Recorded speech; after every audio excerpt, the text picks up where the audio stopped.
Hello librarians! Welcome to our November book club video.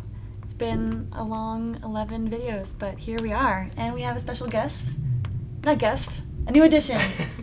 Chris Connolly. Permanent guest, here I am. Permanent guest. He is the new marketing assistant in the department, and we are very happy to have him. So this is his first time. Be gentle. Not too gentle, but here I am. And I'm going to be talking about Above the Waterfall by Rash. One of my favorite books I've read this year. This is my first book that I've read by him. Others will probably know him for the award-winning Serena.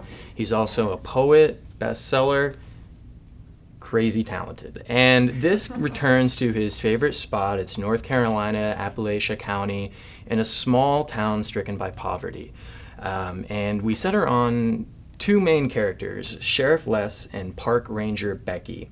They're acquaintances, they both hold past traumas, but the main story/mystery going on here is there's one last vestige of power and money remaining here, and it's this kind of new resort that's buying up land all around, and so it's this kind of clash between, again, modernity and success and power versus, again, this meth-ravaged country that Sheriff Les is seeing that's kind of breaking him down. He's ready to retire, but this is kind of his last protection. He's friends with this gentleman who's been accused, Park Ranger Becky, who has her own past. She's very poetic, and that's where Rash's, again, poetry comes into play. She's, again, had this horrible trauma that's slowly, subtly revealed throughout the book. But she finds solitude in nature and poetry, and they go hand in hand for her in the countryside. And again, Rash is so great at using the landscape and the setting for the characters and the outcomes. So again, small town, everyone knows everyone, everyone has a history that they're hiding, but a beautiful, again, troubled area. And so he weaves this all together, again, towards the central mystery. But really what drew me in, again, was just the relationship between these two, how they're dealing with their past traumas, and how they kind of come out on the other side with some semblance of happiness. And maybe they'll find it in each other, maybe not. Oh. Who knows?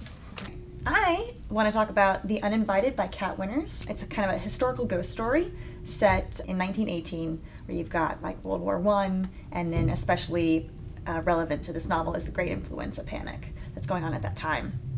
And it follows this 25-year-old girl named Ivy, and her family, and it has traditionally been able to see these ghost kind of figures, where every time they show up, it sort of heralds another death of someone in the community.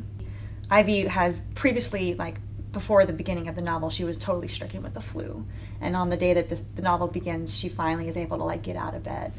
And when she does, she ends up seeing her deceased grandmother, and soon learns that her father and her brother had gone into town and killed one of these two German brothers who had been living there in sort of a revenge act for another of Ivy's brothers who was killed in the war. So you get that little element of it.